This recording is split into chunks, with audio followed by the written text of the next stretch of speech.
Hey guys, welcome back to Superpower User. My name is Stanley, and today I'm going to be talking about some upgrades I'm going to be installing into my desktop here. It's actually been 4 or 5 years since I've upgraded my desktop. I'm still running X99 with the Haswell E5960X, and I thought it was time. So I've got here a brand new water block for the CPU, a couple M.2 SSDs, and some 64 gigabytes of memory for the new build. But really, what I really want to talk about today is the motherboard I've got here. It's the ROG Zenith II Extreme motherboard, and just being a Zenith, you probably already guessed, I've got a confession to make. I'm going to be going AMD this round. So it's been about 10 years since I've used an AMD processor. The last one was, I think, like an X6 Phenom, something like that. I can't remember, but the Threadripper 3rd generation processors look to be very good, so we need a motherboard. And what we're going to be doing is an unboxing, taking a look at this, and talking about the features. And basically, I'm going to tell you why I went with this motherboard over the competitors, so stay tuned.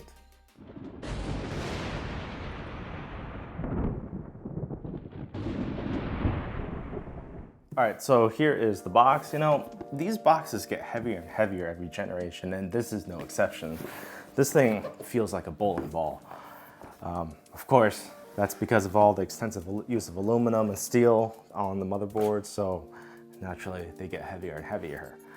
The motherboard opens up pizza box style, and you can see here, it's actually got a very interesting hinge design, and when it opens up, it's got a slanted design, so the presentation is actually very nice. It's also got a flip down little section in the front, so it helps. It allows you to get your hands in there to get this top motherboard tray out. And in fact, the motherboard tray also has a flip down so that you can slide it out more easily. If we slide the motherboard tray to the side and just take a look at what's in this box, you have 4 little compartments on the inside, and what I'll do is basically I'll take everything out and lay it all on the table so that we can take a look at what we get.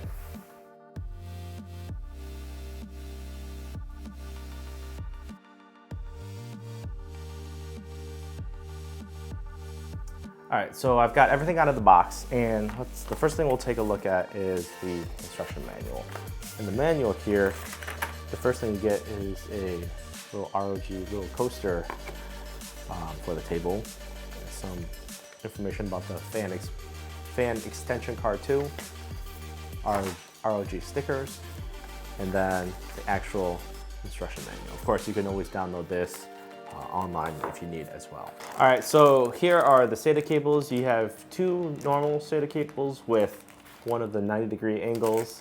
You got 4 here that has 2 of the 90-degree angles, and the most interesting SATA cables here you've got are actually these right here. These are the braided cables.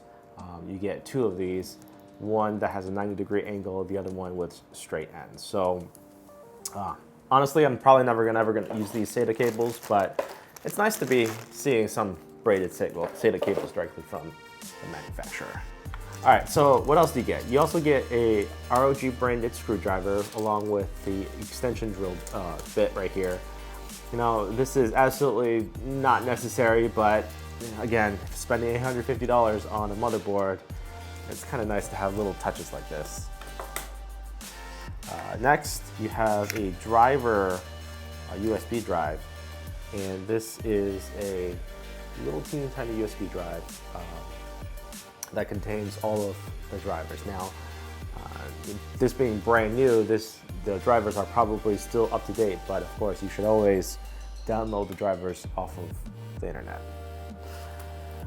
You also get 2 ROG or RGB extension cables. One is the addressable, one is the non-addressable.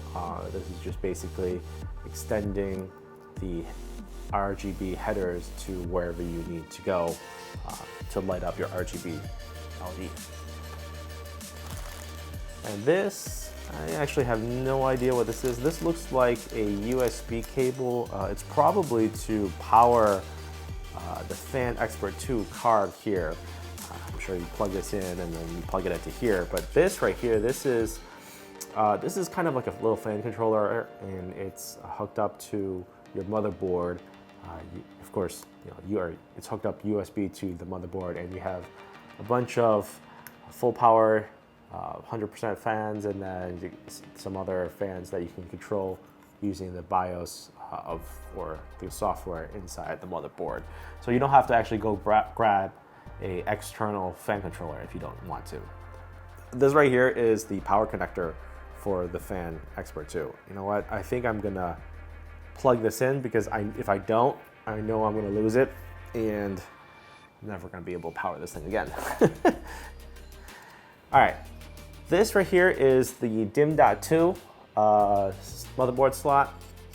This looks almost identical to a memory chip or memory DIMM, but it's got a little bit different pinout. And this is meant for your M.2 SSDs. This can take two M.2 SSDs. It's got a very beefy, chunky aluminum heat spreader on top, so it should help with dissipating the thermals, or dissipating the heat off of that. We'll talk about the M.2 slots on the motherboard in a little bit, but remember, this is going to be able to house two of those M.2s. Of course, you get your wireless 6 antenna. You can mount these together and mount this somewhere, and these connectors go into the back of the motherboard. All right, next I've got 1, 2, 3 thermal probes. These goes directly into the motherboard, and you can put these thermal probes wherever you want, near the CPU, near the memory, whatever, so that you can read real-time temperatures of the motherboard. What else? You got some pins for the motherboard, for your front panel, your power button, your LED, hard drive LEDs or whatever, and then some motherboard stands. Or no, these aren't motherboard stands. These are M.2 stands, and then a little badge, ROG badge sticker to put on your case. So that's pretty much it for what you get in the box. Let me put this all back, and then we'll get to the motherboard.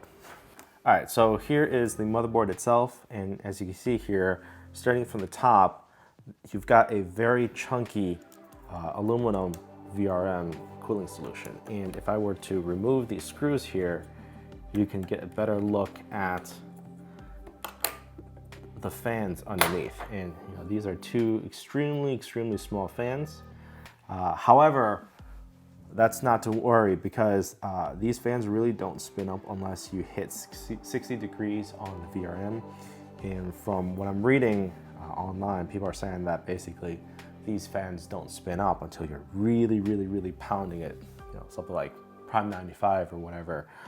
So the noise level from these fans is not to be a concern. You can also see here below here, you've got some fan fins a little bit in there, so it's kind of interesting how they designed it. From the right side here, you have an 8-pin, an 8-pin, and a 6-pin, and of course the 24-pin. From what the manual says, you can actually power this motherboard by a single 8-pin, or a 4-pin, or 8-pin, 6-pin, 8-pin, 8-pin. There's different combinations. Threadripper 3rd generation, turns out it doesn't actually consume all that much power compared to the 2nd generation, so you could probably get away with some of the smaller number of pins compared to previous generations. Once the 48 core or the 64 core comes out, maybe the story will be a little bit different. Below that, you got a couple USB 3.2 headers, internal headers, and then you have a bunch of fan headers all over the motherboard. You can see these little fan headers. These two right here are the RGB headers. You got a non-addressable and an addressable header. And of course, more fan headers down here. Your batteries right here. And then down here, you've got your sensor for your water pumps. If you do water cooling, you got water pump. You got temperature in, temperature out. So down here really is where you connect all the water cooling stuff. And then you have a couple internal USBs. more RGB headers, and then internal USB, easy plug, and then you've got your PCIe Express slots right here. Now the configuration is a little bit different, a little bit stranger than traditional motherboards, for example, because of the big beefy, heatsink that they have here. Everything's shifted down just by one slot. So the actual first slot of your motherboard of your case is usually right here. And in fact, this is really on the second slot of your case. And it's not a really big problem, but it's just something to note that you're pretty much going to be not using the first slot because everything is shifted down. And when you have a double or triple wide GPU, you're going to be using the first slot, and then if you have a second GPU, you're going to be using either of these two slots. PCIe lanes, however, if you have everything filled out, it's going to be 16, 8, 16, 8, and the bottom lane is shared with one of the M.2s. All right, so you have two M.2s down here in this blank space, and in order to access the M.2s, you need to remove this aluminum shield right here. While we're at it, I'm just gonna remove all of these coverings so that we can take a better peek at what's going on underneath these shields. All right, with this metal shield off, you can see here you have the fan and the LEDs.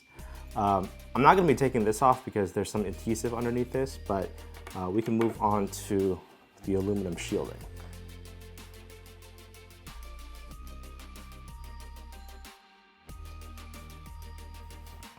All right, now that I've got the shield removed, you can see here we have a couple thermal pads that you're supposed to peel off if you intend on using these two slots. One of the main features of the Zenith II Extreme is its ability to house so many M.2s. And with Threadripper having 72 usable PCIe lanes, the M.2s having access directly to the CPU is amazing. And these are, of course, PCIe 4.0 PCIe lanes that you have. You have a by 4 here and by 4 here. This one has direct access to the CPU, while this one shares PCIe lanes with the bottom one, but it does have direct access to the CPU. So when you use the second M.2 slot, this turns from by 8 to a by 4. Next, we have this right here. This is the M.2 DIMM2. This basically slots into the DIMM.2 slot right here, just like memory. But there you go. So that's how basically the two M.2 SSDs look when you have it in here. However, these two M.2 SSDs go through the chipset, which is underneath here. So you have 2 by 4 PCIe 4.0 connections here that basically can potentially saturate this connection to the CPU.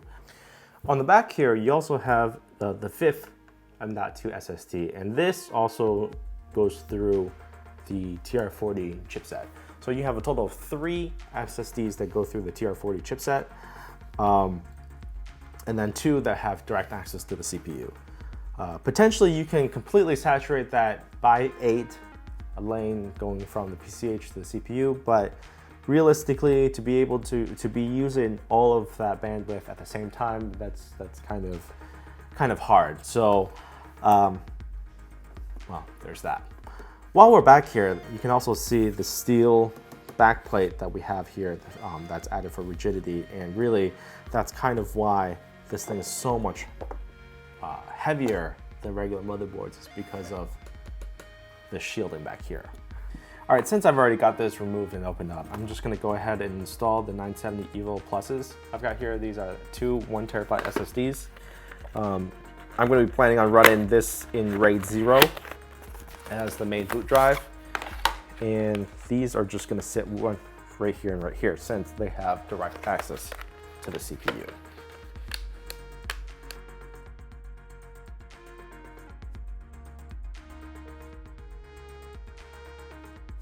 Now, if you want to see the RAID 0 benchmarks of these two SSDs on this motherboard, make sure to hit that subscribe button and notification icon so that you'll be notified once that goes live. What I'll be doing is installing Windows on just one of these SSDs, and then again with both of these SSDs in RAID 0, and we'll take a look at the difference between the performance of just one versus two of these.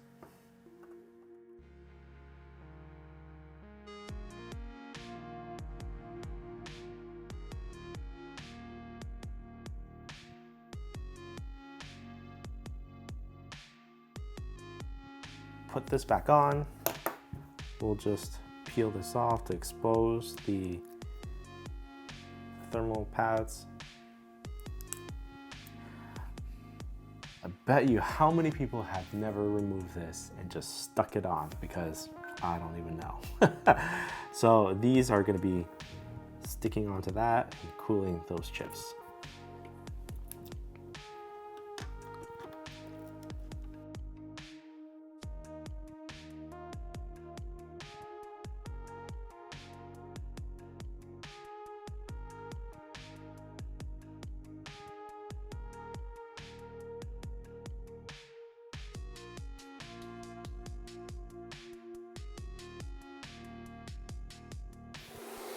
Looking at the back here, you have a BIOS flashback and a clear CMOS button. And then you have the Wi-Fi 6 connections for your antenna. So for USB, you have a total of 7 3.2 Gen 2 ports, 4 3.2 Gen 1 ports, and a single USB 2x2 ports, which gives you 20 gigabits per second. You also have 2 LAN ports, and one of which is a 10 gig E Aquantia port right here. Then for audio, you have a SPDIF out, and then you also have your 5 3.5mm jacks. These do light up, and that's kind of nice to be able to tell you what is in use and what to plug in. It's kind of cool. So what else to talk about? All of these PCIe lanes have the metal reinforcement on them to prevent sagging on your graphics cards or whatever that's attached to these PCIe lanes. You also have an OLED display that you're able to configure to show whatever you want, from CPU temperatures to water temperatures, water flows, whatever. If I turn this thing around here, you can see not only do you have the heatsink up here, you also have a big heat pipe that goes all the way into here.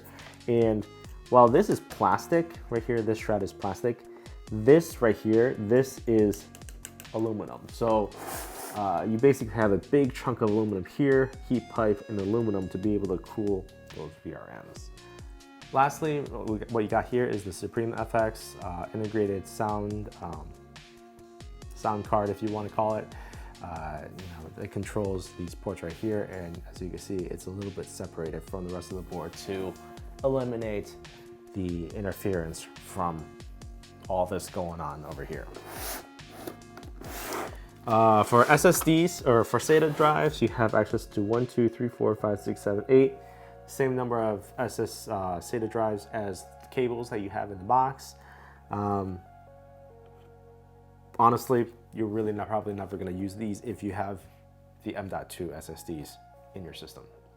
All right, so the last feature I wanted to point out was this switch right here. And this is a physical switch that controls the M.2 SSD on the back of the motherboard.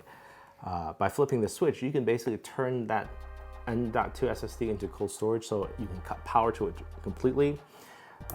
It's kind of nice to have for dual booting, or basically saving anything that you want on that M.2 SSD without accidentally deleting it, for example.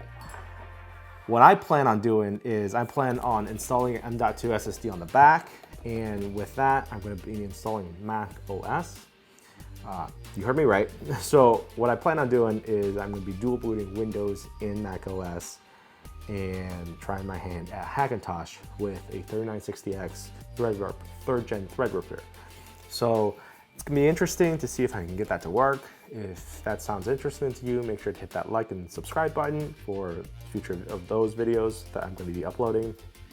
You know, we'll see how that goes. So as you can see, the Zenith II Extreme is pretty much everything you want in a motherboard. It's got all the connectivity, all the PCIe lanes, and all of the slots to put whatever you want into the system. And the way it's built, the cooling, and the extensive use of aluminum is very nice. And it's a very premium board. Now granted, it is very, very expensive compared to other boards out there. And in fact, just in general, Threadripper TRX 40 boards with the PCIe 4.0 lanes and whatever are just generally pretty expensive compared to previous generation boards. Between that and the stability of the BIOS that ASUS is known for, you know, ASUS has been making extremely high-end boards for the better part of a decade now. And, you know, we hear that the BIOS is stable, the BIOS is predictable. That's very true, at least in my experience. I've never had any issues with my previous ASUS boards. And that's kind of why, you know, between everything here and the BIOS stability, that's kind of why I went with this board, is because you know, or you had an idea of what you're buying, you know, or what I'm trying to say is the expectation of what you're buying here matches, you know, what you expect from other extreme level ASUS motherboards, and this is no different. So. And that's kind of why I went with this. Now, there are other really, really nice boards with the Gigabyte OS Extreme, and I think it really came down to BIOS for me. The features, the mechanical parts of it was pretty nice, pretty similar, and this had capability for a couple more M.2 SSDs and you know, BIOS really. So it might be a cop-out answer, but whatever. I think I've rambled on long enough. You guys have a pretty good idea of what you're getting, you know, when you purchase one of these things now that you've seen this in the video. So yeah, you know, recommend it. I'll actually have to see how this really performs after I get this booted up and, you know, installed to the system, but I expect it to be pretty nice. Anyway, if you like this video, make sure to hit that like button, or if you learned something, make sure to hit the like button. It really helps with the YouTube algorithm and whatever, so really appreciate that. Anyway, we'll see you in the next one.